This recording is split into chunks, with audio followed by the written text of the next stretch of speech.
Hello, everybody. We are here to talk about embroidery today, and not just embroidery, unlimited color embroidery. It's a new and exciting feature that we have for you guys, and because it's so new, it has a bunch of these unique and maybe a little bit complex guidelines. And to make sure that we can cover everything, I'm not a designer by any means, which is why I have Zach from Graphics with me, and we're going to walk you through every bit of it. And if any questions come up, feel free to put them in the comments below. Our wonderful community manager, Elizabete, is down there, so she's going to respond to some of them, but we're going to address them all during the Q&A after this whole live stream. So without further ado, can you talk a little bit about what unlimited color embroidery is? Yeah, so unlimited color embroidery is the brand new next step, I'd say, in the embroidery process that we already use. It's a huge leap forward in the direct-to-garment printing, but essentially it takes any color that can be printed with a standard printer and allows you to use it in embroidery, just opening up new possibilities for embroidery. Any color? Well, any color that can be printed with a standard printer. It uses CMYK inks, which means that it has to be a color that a standard CMYK printer can print. Which means generally it's a huge range of colors, but I mean, your neon colors, your really vivid colors probably aren't going to be able to work with unlimited color embroidery, but when it comes to comparing it to our standard embroidery, which you have 15 thread colors to choose from, this is a huge upgrade. And what are we going to be learning today? So we're going to be actually making a design in Adobe Illustrator. We're going to be learning a little bit about the guidelines that you should follow when you're creating your design for unlimited color embroidery. And we're also going to be learning a little bit about some features on our website that allow you to, that give you a little bit of an assistance when it comes to making your designs. And do you need Adobe specifically? You don't need Adobe specifically. Adobe is a really great product that you can use to create your designs. But pretty much your graphic design program of choice is going to be able to work for you. Awesome. But one of the reasons why we use Adobe Illustrator is because we actually have print file templates ready to go on the Printful website. So I think that we can just go to the print file template so that we can start designing our design. All right. Okay. So we're actually going to be designing for the unisex premium hoodie, Cotton Heritage, and all of our print file templates you can find on the product pages. You can see here, there's file guidelines here. Actually, take a look. We've already selected unlimited color embroidery here. And if you click file guidelines, it will take you automatically to the file guidelines. You have both DTG and embroidery guidelines that you can click from. And you can read all about some basic guidelines here. But if you click download, you'll actually get a print file that you can use for working. Is that what we're going to be doing? Exactly, yeah. So I have it all already open right here. This is the Illustrator file that you download. As you can see, there's some helpful features already here. So one thing to remember is for hoodies, the print area is 4 inches by 4 inches. This is already set up for 4 inches by 4 inches. Oh, okay. It also reminds you about the detail thickness. It should be at least 0.05 inches. And for fonts, you want it to be a minimum of 0.3 inches if it's a capital letter. And if it's a lowercase letter, it should be 0.25 inches. So it means every single line needs to be as thick as 0.05 inches? Or? Every single line should be that thick. Every single detail should be that thick. Embroidery in general is not like an extremely detailed printing method.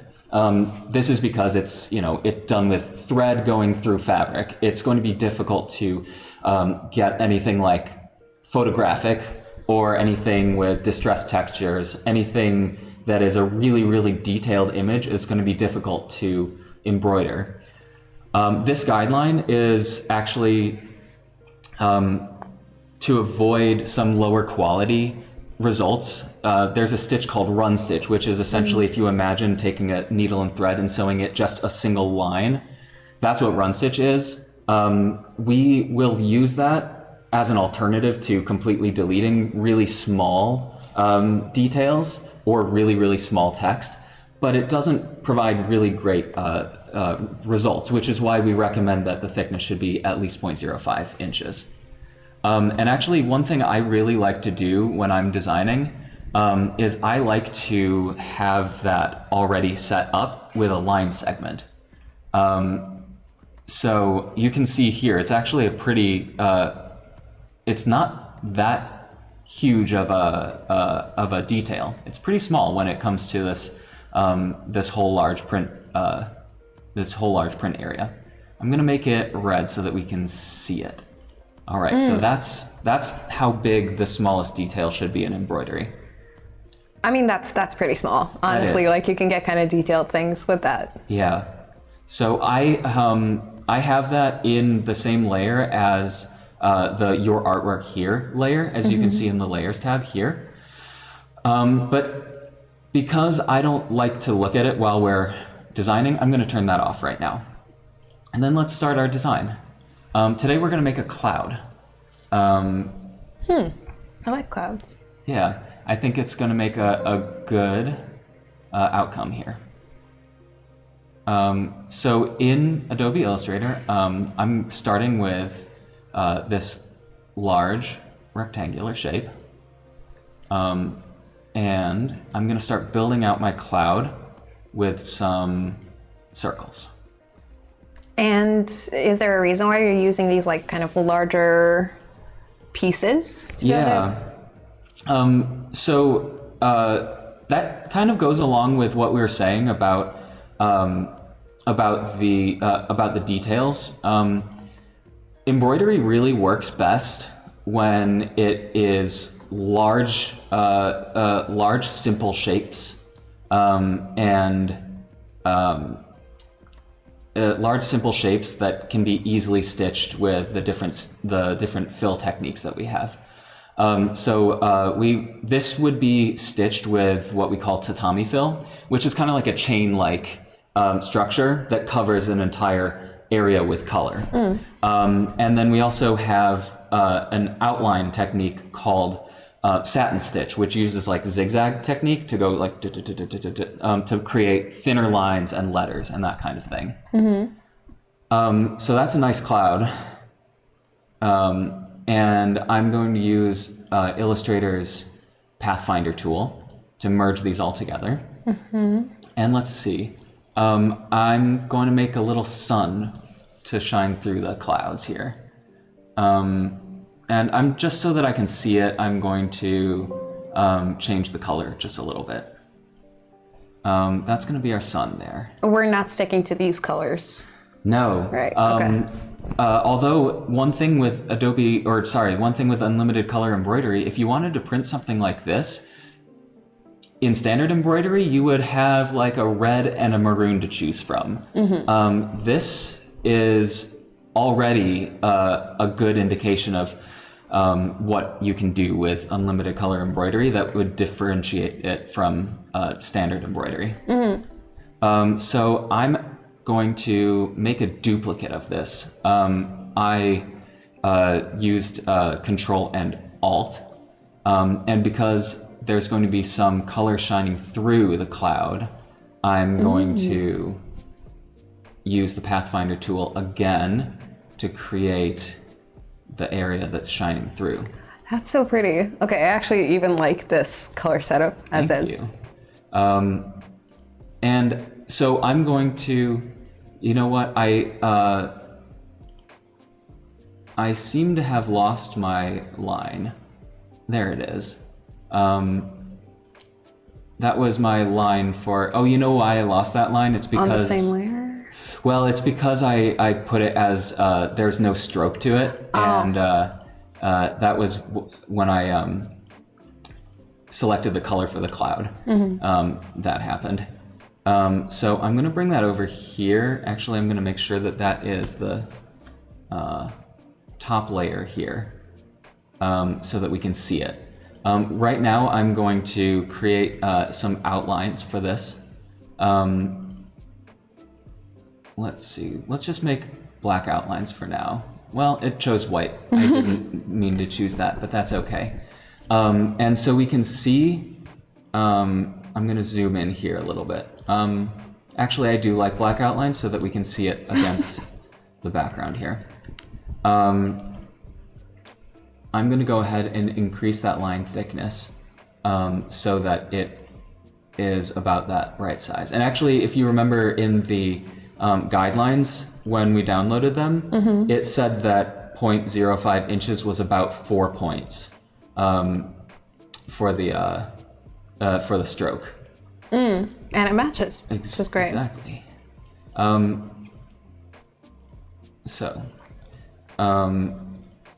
Right now I'm going to also take this out over here. I'm going to remove the color in here, and I'm going to change this. I'm going to outline these strokes so that the stroke is no longer like a line. It's actually a fill now. And that's going to come into play later when we start adding, oops, that's the wrong Pathfinder, when we start adding our colors, or our unlimited colors. So you need it to be a shape to be able to add colors to that? Or gradients specifically? Yeah, so a gradient fill will work better on shapes like the ones we're making here. Although your letters and that kind of thing will work with a gradient fill. However, there's some things that you might want to remember when it comes to letters. Basically, and we'll see it later when we're looking at some really cool examples of the designs. But the letters, if you imagine it, like, so this unlimited color embroidery technique, this uses a new technology called color reel. It actually dyes a single white thread while it's stitching the design. And the reason why it's important to remember that is because when you're creating a letter, it will start dyeing the thread and changing color as the letter goes on. So if we imagine like an A, it like starts dyeing the triangle at the bottom, and then it will change by the time it's at the bottom of the other side. And then the cross across the A might be a slightly different color. So is it better then to use script and not necessarily, like blocky letters? Script will flow a lot better when it comes to gradients. Okay, and so the logic is, if you were drawing your design, would you be able to follow it with a pen? Yeah. Okay. We kind of think about the unlimited color embroidery as almost like painting with embroidery, because of how slowly, well, not slowly, but like it takes about 150 to 200 actual physical stitches to make a full color transition. Okay. So it does, you do kind of have to think about it like if your pen is changing color over the course of a letter or something like that. But let's make this have some gradient so that we can actually see one of the awesome benefits of unlimited color embroidery.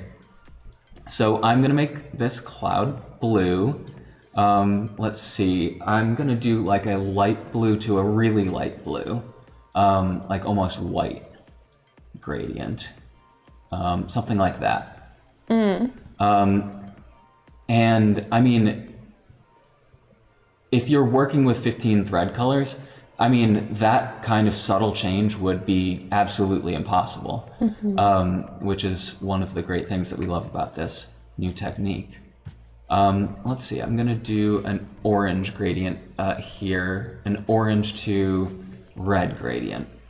I think that that'll look really awesome. You know what, I'm like looking at this, I'm getting a little bit worried about running out of stitches, essentially, like running over stitch limit. Let's say that happens, right? Like worst case scenario, you run out of the like 15,000 stitch limit. What happens? What is the process? Yeah, so we do have a 15,000 stitch limit, and basically we recommend that like really huge embroidery, like if you covered this entire print area, it would be close to running over that 15,000 stitch limit. One great thing about working with Printful is that we know that embroidery can be a little bit counterintuitive. I mean, like when you're designing for DTG printing, you know, there's less things to worry about. It'll just print right onto your shirt. But when it comes to embroidery, it's a little bit more tricky. So we actually, like as a courtesy, if something is a little bit off, it covers too much of the print area, lines are too thin, etc., we actually will make adjustments for you and send you an approval sheet. Ooh, all right. So that's kind of like what digitization is? Yeah. So digitization is the process of changing these designs into something that can be printed with an embroidery machine. Okay. So essentially, like, if you were to look at this design and, you know, submit it to Printful, currently it's in a .ai format, right?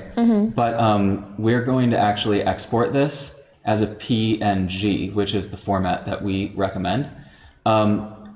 When it comes to embroidery, you're not actually printing with a PNG file. It's a digitization.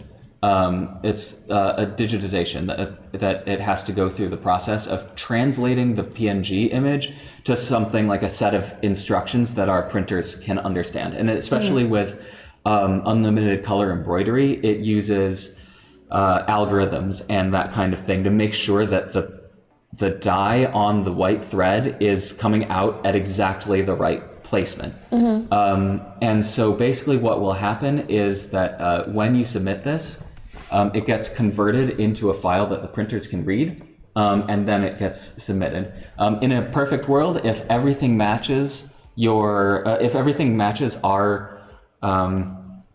guidelines, you won't notice anything. It will go right to print and it'll be shipped to you and you'll get it and you'll be thrilled. But if things are slightly off, like lines are too thin or whatever, during the digitization process, we will send you a preview and say, here are the things that we changed. Are you okay with this? And in that case, you can get in contact with somebody from Printful, like myself, who would help you through the process of, saying, I actually think that my letters should be a little bit bigger. Or, for example, if this cloud design went over 15,000 stitches, we might say, we made it slightly smaller. We'll give you a preview of what you submitted versus the new updated digitization. Or we'll say maybe like we removed the background to make sure that that it goes through smoothly. Your shirt will be seen through the design or something like that. But essentially we will help you through that to make sure that your design has a good outcome. But we definitely recommend checking out the embroidery guidelines and designing within those embroidery guidelines while you're designing. And these print file templates help because, I mean, if you design this if you opened up a random, like your preset, let's say you use Adobe Illustrator every day. If you open up your preset and designed it and then submitted it, it might not be within the 4 inches by 4 inch print area for the hoodie. So it's always good to check the guidelines and check your designs. Actually, we keep talking about guidelines. Could you show us where we can find them? Because there's more than just the file template that we can download, right? Yeah. We saw here that there's some guidelines that these really quick, easy to follow guidelines on the product page.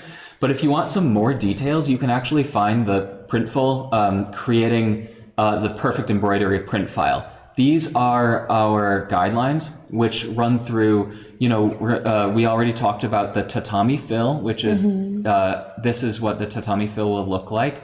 The satin stitch and the run stitch that we talked about. These are the 15 thread colors that we are limited to in standard embroidery. And then we have some more details about digitization, using the template, and then some information about standard embroidery. We recommend taking a look through all of these. And one thing that I like to remind people about is that unlimited color embroidery is still embroidery. So pretty much all of these guidelines will still apply to unlimited color embroidery, because unlimited color embroidery just adds this new layer of color. But we also have unlimited color embroidery guidelines here. Well, that's pretty. Yeah, that's a good one. But this one has a lot of run stitch details, which, as you can see, it's kind of dotty. If I had designed this, it probably would have had a really thin line, and then it was digitized using run stitch instead of like removing it from the file. It's nice that it's in there rather than deleting it, but as you can see, it might not be what you were intending. So that's why we always recommend avoiding really, really detailed designs and making sure that your designs follow our guidelines. But we have our cloud, we have all of our embroidery, we have all of our gradients here. And so basically when it comes time to export this, we're going to export it as, we always recommend PNG, especially for embroidery, because PNG supports transparent backgrounds. And obviously this has a transparent background. I mean, when I say that, all that white in the print area is not going to be something that's printed. So just the cloud. If it was something with a background, it might print the white background. We don't want that. So PNG is what you want. Using artboards will make sure that it is still in the 4x4. And then when you export it, you can make sure that the background color is transparent, as we talked about. I always, when it comes to printing, I always make sure that my PPI, my pixels per inch, or when it's actually printed, dots per inch, is 300. In embroidery, it doesn't matter so much because it goes through that digitization process, and it is actual physical sewing, so it isn't pixels or dots or anything like that. But I like to have a high quality print, just, designer, So once we have that exported, we can, well, I'm not actually going to go through the process of uploading it, but basically, you're going to go to embroidery, unlimited color embroidery, and start designing. And then you'll have an embroidery with unlimited colors. Very, very nice. Oh, right. So do we maybe have that cloud somewhere? Yeah. Actually, I think that we have a little bit of footage of it actually being printed. All right, that's it, movie magic. We did this beforehand, so we made this design before, but we're going to show you a little bit of what it actually looks like. So let's press play here. They do move a little bit quick here, so I'm gonna try to talk about what I see. We put that frame on, which keeps it nice and sturdy while it's embroidering. And you can see all the other, like the standard embroidery machine here, and the color reel unit is what you see on top of it, which is actually dyeing that single thread as it's being stitched. Wow. That honestly looks so cool, and like realizing how a tatami stitch, I'm saying that right? Yeah, how it's made, like it genuinely, like it goes through everything. It's counterintuitive to not think about it, but I feel like when we think of embroidery, we generally think of like this hand embroidery, and so we imagine that like every little detail, they're gonna cut the thread and then they're gonna go through it again, and that's not really what's happening with a machine like this, right? Yeah, I mean, it's going really quickly, and it lays down like basically kind of a skeleton of the design, and then it fills it in. You can see it's doing a run stitch border around the design. That's only going to be under it because it's making the satin stitch border now. That's the zigzaggy thing, That's right? the zigzag, yeah. So you can see it's kind of, it looks like it's just shaking, but it's actually moving back and forth in a really precise way to create this zigzag pattern. And you can actually see what I was talking about with the letters here.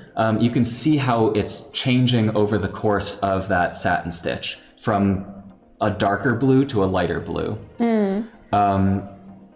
Oh yeah, this is really cool. You can see the actual color of the thread on that bobbin there. And we're almost done here.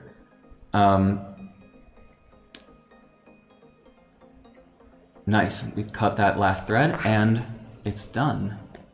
And the little like thread sticking out, like that's going to be cut after, right? Yeah, we actually have a quality control process where they look, the people who are operating the machines will look at the intended outcome and look at the actual outcome, and then, you know, if there's stray threads or that kind of thing, they will clip or whatever to make sure that it matches exactly how it's supposed to look. Real nice. Okay. So, drum roll. We actually have the hoodie here. All right. I wonder if I can take this home after shooting. It's very pretty. It looks good, right? Yeah, and you can really see like why it's called a tatami stitch almost. Like it kind of looks like it. Oh wow, that's so cute. Yeah. A few things I wanted to point out. I don't know if you can see it on the camera, but you can see where the stitches change color, and where they overlap here, you can match these colors pretty well, but it also, it's slightly darker here than it is here. That's the kind of thing that can happen, but ultimately, I mean, this is so much cooler than what we would have in standard embroidery.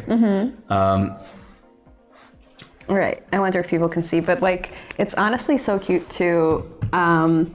Because the change in colors isn't so huge, like from the darker blue to the lighter blue, it gives it time, right? Like whenever I imagine this like pen that slowly changes color, like you can't just go from green to red immediately. Yeah, that's one of the things that we recommend keeping in mind. There's a difference between like long color changes and short color changes. And I don't know if you can still see my screen here, but essentially, like these would be considered short color changes. And that's because on a color wheel or on our color bar here, you can see that these colors are right next to each other. Let's imagine if this cloud was something more like this. Like a red to blue gradient. Over this amount of space, that would definitely be possible. But if you had a smaller space, like a letter. Yeah, like a letter, for example, that might be a bit more difficult. Or like if you even had a gradient like this one, blue to green to red. The more colors that you add, the more difficult it is to fully transfer colors during the stitching process. Again, a large size like that is probably going to be good, but let's imagine you wanted to use a full rainbow gradient on letters. Depending on the size of the letters, that might be a more difficult transfer of colors. Again, depends on the size, depends on, but it might not be as successful as if you had like a rainbow gradient going across such a large area as the cloud. And so outlines are smaller areas, but we still use them. Why is it a good idea to use outlines in the first place? Yeah, that's a good question. So tatami fill, it is a really cool technique because it fills a large area, but tatami fill on its own tends to kind of shift around a little bit and kind of have rough edges. embroidery just in general is a really, like, we describe it as like having a real physical look to it, but it's also a real physical like sewing process. You saw how fast that machine was working, and with tatami fill, working with the fabric type, depending on how thick the fabric is and how fast the machine is and how detailed the design is, it can shift slightly. So when we put this border of satin stitch around it, it can hold it in place better and make it a nice, smooth look like that, a lot more professional. So borders really, really help when it comes to embroidery. And you mentioned fabrics. Is it better to have thinner fabric, I don't know, for the needle to go through easier, or is it better to have thicker fabric for it to be sturdy? Yeah, that's a really good question. And I mean, it's something to keep in mind. I don't want to say that one is better than the other, because we definitely offer both. But it's something to keep in mind, because something like this it works really well on this nice thick fabric for this hoodie, but something softer, something thinner, it might be a little bit, well, actually, I have an example here. This is another unlimited color embroidery design that we have. So as an example, you can see this is almost like patch-like. This is a really thin fabric, and because of this thick tatami fill, well, actually, we have thick tatami fill. We've also got tatami fill on top of that tatami fill, and then satin stitch within it. Feel that and like tell me, like, oh wow, yeah, that's like, it's almost like a coin in the middle here. Like, it's very, I don't know if you can tell on camera, but it's like kind of hard to bend. Yeah. And you can see also, I mean, you can see, without me touching it, you can see how much structure this has. So, I mean, like, imagine, like, you can actually kind of feel this from the back of the shirt too. I would say it's something to keep in mind. It's kind of rough. Yeah. When it comes to thinner fabrics, I like to say that smaller designs, like a low-key design, maybe text, that kind of thing, might be better on a thinner fabric like this. Or like a fluoro or something, like something that doesn't have these like big areas, right? Yeah, exactly. Another thing to remember when it comes to fabrics, we don't have any examples of this, but it made me think of this. When it comes to really soft fabrics, like hoodies for sure, but especially beanies and like the foam trucker hats that we offer now, really thin lines, and especially like that run stitch that we were talking about that we want to avoid at all costs, that can actually sink into the fabric. Right. And like, while it might be, we say don't use it, while it might be okay to see it on a thinner fabric like this, on a beanie, it might completely disappear. So like thicker lines on thicker, softer fabric are going to be a better choice, I think. It's something to take into consideration. I wouldn't say one is better, but it's something to think about. Okay, great. So if I want like a big patch, I'm going for a hoodie. If I want like little flowers and stuff, I'm going for a t-shirt. Yeah. Okay. Well, and actually, I wanted to show you the hat here. This is actually a really good example of why we might want to use borders. This is a good example of tatami fill without a border.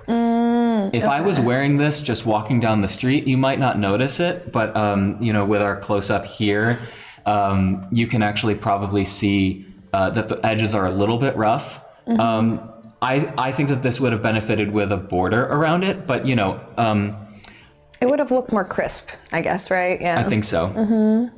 Still a really pretty gradient, though. Yeah. And one thing to remember with unlimited color embroidery is because of how dynamic that dyeing process is of dyeing that thread, the thickness of the fabric can actually affect the color. You might see some color misalignment if like there is a severe shift in thickness. For a hat, that might come into play because there is a thick seam, thick seam down the middle there. I don't think that we experienced much of this issue on this wolf's hat, but that's something to keep in mind too, because there's a lot of stitches. you have to go through more fabric than you do here. So ultimately, you want to keep in mind, I wouldn't cross the seam too much with unlimited color embroidery, or at least keep that in mind. It is possible that there might be a slight misalignment. All right, and so all of these designs, let's maybe like move this back. Do we have more examples at all? We have one more hoodie to show you. I think that this is one of the prettiest ones that we have.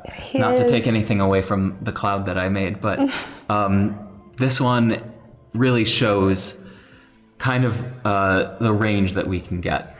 Wow. Okay, so there's like 1, 2, 3, 4, 5 shades of pink. Yeah. And the greens as well. Wow. I mean, imagine like in standard embroidery, we have 15 thread colors. The only pink that we have, we call flamingo pink. That's just one pink that we have. We have 2 different greens. We have kiwi green, which is a lighter green, and then Kelly green, which is a darker green. You have like a mint green here and like almost a forest green here. You have a lot of options to play with. But I did want to point out with this one, again, it's really hard to see because the lines are thinner, and you wouldn't notice it at like a distance. Or yeah, I'm not sure what you're talking about right now. Some of the color doesn't line up exactly. I think I've seen this design file, and the gradient actually is one single gradient that's applied across this heart. Oh. And that is something that is going to be difficult to match exactly. Like imagine if this was like if you rolled out the gradient with Play-Doh or whatever, and then stamped it with a cookie cutter. That's what that's how this was designed. That's probably not going to be how it's going to come out because of how the color is going to change over the course of stitching this. And is that because there's just a bunch of these like smaller lines, or is it because they're thin, or? It's a combination of both. It's because it has to change over the course of the entire design. Basically, when this is being digitized, it has to plan out the route that it's going to sew, essentially. And you also have to plan out the route of the color changes. So you need to take in consideration where it was originally designed and where it's going to end up. I mean, you can say lighter pink here, darker pink here, and then if it goes back, you can say switch back to lighter pink. That's something that you have the option to do. But over the course of all of these lines, and the thickness of the fabric, the dynamic nature of embroidery, it's never going to line up exactly like that. But I mean, just look at all that color that you can get in embroidery. I mean, it's pretty incredible. You can see the tatami fill flowers with the satin stitch top. That's a slightly different pink color too. Yeah. I changed my mind. I don't want the cloud. I want this. You want this one? Okay. Yeah, right. Is that okay? We'll talk to the to the team. Yeah. All right, and I'm guessing that the digitization process sounds complex. Do you have to pay for it? Do you have to pay for it with every product that you order, or what's the deal with that? Yeah, so the digitization process is something that is handled by a professional team of digitizers. It's a manual process. So basically, it is work to take your PNG image and put it into a format that we can print. That being said, there is a digitization fee for every new graphic and every print technique and new product. Yeah. So not every time. So not every time. So it is a one-time fee for the graphic, for the product, and for the technique. So essentially, what that means is if you ordered this hoodie and then ordered this hoodie, or this isn't a hoodie, if you ordered this sweatshirt with this graphics file and then ordered it again with unlimited color embroidery on this shirt with this graphics file, you won't be charged again. So it's a one-time fee for each design. That being said, if you did print this with unlimited color embroidery and then decided to switch to standard embroidery, there would be a new digitization fee because it is a whole new process. It's a new technique and new, it's a whole new digitization. So if you're selling it in store and it's just the same product, the same technique, you don't have to keep paying the same digitization fee. Not at all. It's a one-time fee for that. However, if you took this graphic and put it on a hat, you would have to pay a new fee. That being said, basically, there is an adjustment fee. If something has been digitized previously, you pay a lower price to put it on something. And you can actually find that, you can find the digitization fees on our website in our help center. Okay, awesome.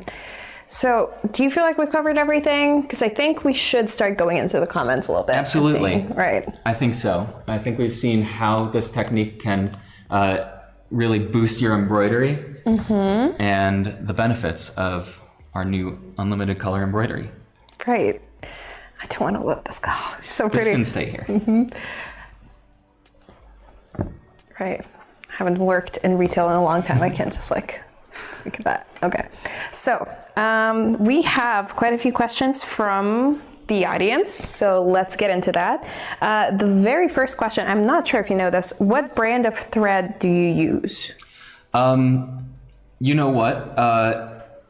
I don't know the exact brand of thread that we use. I think that is listed on our that's listed on our website, and I believe it's also listed on the page for unlimited color embroidery. When we announced the technique, I believe it does say it on there. I think it's some high tension. I don't remember the brand name, but we do list it on our website. Okay. All right. Ooh, I've got a question for me. I don't know what for. I don't know anything. It's a joke. I've personally noticed that there isn't enough talk about how much customization Printful does compared to other print-on-demand companies. Honestly,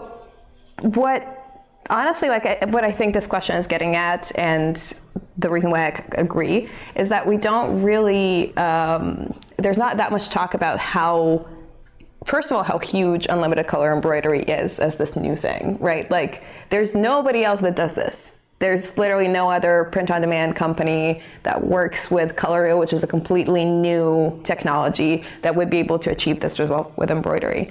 That, and also how many different techniques we have. Like, it's not just direct-to-garment printing and embroidery. It's also direct-to-film, it's sublimation, it's all-over printing, right? Like, you could literally make a t-shirt that's completely, entirely printed over, and that is also like not something that is offered everywhere. That happens by printers printing on fabric, then the fabric being cut out in specific ways, and then our seamstresses putting everything together themselves by hand. Like, there really isn't, I agree, dear audience, there isn't enough conversation about how these different techniques honestly like expand your abilities as either somebody who makes products for yourself or gifts for family, but also especially like as a seller, you know, like being able to offer more than just the same t-shirt with the same type of printing in just a bunch of different designs. Like, it looks so much more professional. You could really start a clothing line with something like this. Well, and also, I mean,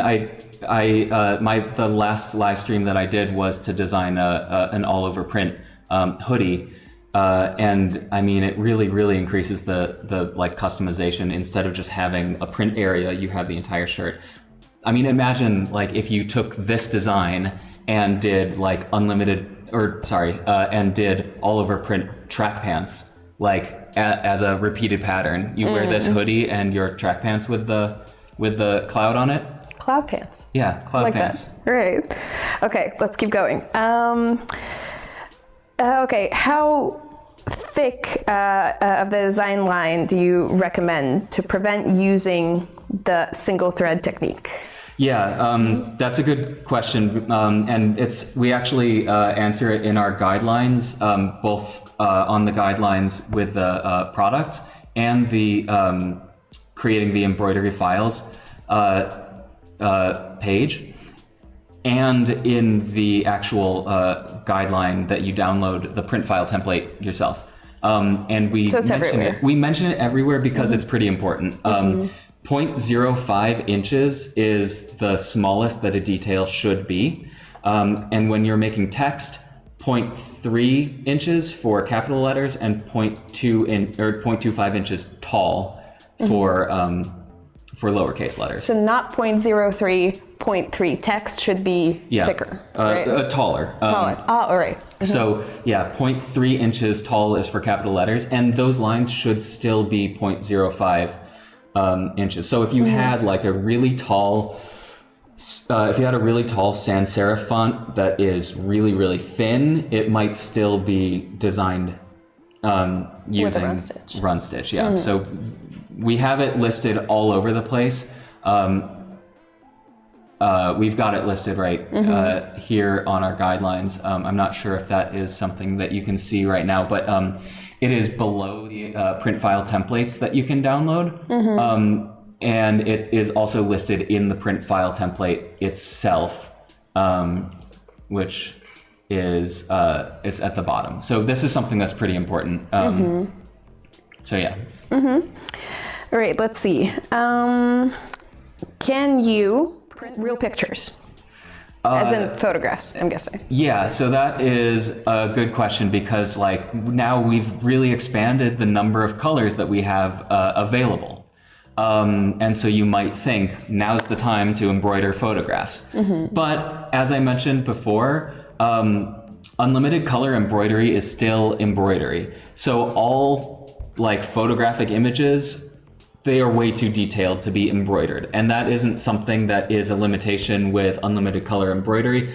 That's something that is just not really able to work with embroidery. While we can get something that is closer to the colors that you want with unlimited color embroidery, still it's better to avoid the details that are really, really small. And photographs have some really small details. So if I wanted my face on a shirt, I'd probably choose a different technique. Yeah, right? You might want to do a DTG print or an all over print if you wanted. All right, okay. We've also got, let's see. Okay, hi there, very helpful presentation. How color fast is the unlimited embroidery thread with respect to laundry? Oh, as in like how quickly does it lose color? You know, that's actually a really good question. It is, to be honest, I don't really know the exact answer of how many times it can go through the wash. But I would say like the technique, like when the color is printed right to the thread, it is instantly cured to the thread. So I mean, it isn't like it is kind of still like wet when it's coming out of the machine. It is like, it's not like tie-dye, it's different. Yeah, it is like in that thread. And so, I mean, Color Reel rather has gone to great lengths to make sure that it is good and color fast. That being said, I would still go with the recommendations that we say with all of our products. Probably launder it inside out as the main thing, and follow all the other care instructions that we have listed on our website. And speaking of the threads, I actually got from Esther, which, thank you, behind the camera, the answer to like a previous question about the threads, like what they are, what they're made of. It uses, so Color Reel and the new embroidery service uses 100% recycled polyester thread sourced from recycled post-consumer PET bottles, which I did not know before this, which is very, very cool. We keep getting questions. Okay. I actually wanted to say something about that, and it's because it really goes along with all of our like sustainability efforts.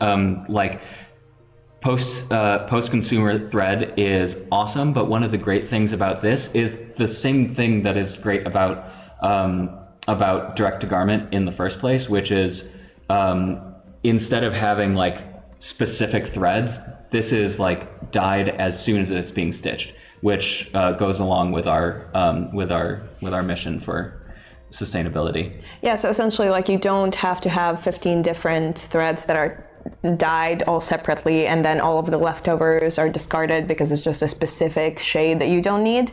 it's like you're only literally dyeing as much thread as you're using. Which Exactly, is yeah. very cool. All right, so this is a very like specific question for you, right? Like text embroidery question. Why the distinction between the minimum heights for lowercase and uppercase letters? For instance, could I apply the word Printful on a hat in capitals, keeping the height at 0.25 inches? Yeah, so the main reason is because at 0.25 inches for lowercase letters, it actually usually has lines that are thinner than 0.05 inches. But that being said, there also comes a limit of like how detailed the letters get at that size. I mean, if you look at letters that are designed, in the high quality satin stitch that are lower than that size, the quality starts to dip. And I mean, even though it is the highest quality stitch that we use, when it starts getting below 0.25 inches tall, you start to lose quality. It's just one of those things that we have tested, and we found out that like the size of the letter really does matter. And so we definitely recommend to keep it above that size. And the difference between capital letters, like the difference in size limits between capital letters and lowercase letters is due to like font and stuff, right? So like lowercase letters in different fonts, I'm guessing like have thinner lines, right? Yeah, and well, I mean, it's mostly because like the letters themselves are kind of like, I mean, they are, I mean, literally bigger, and I think that like comes across when you're trying to stitch them. And I mean, this is just one of those things that like the quality just doesn't come through. I mean, it is about like 0.05 of an inch between like the lowercase and the uppercase, but the quality starts to dip after that size.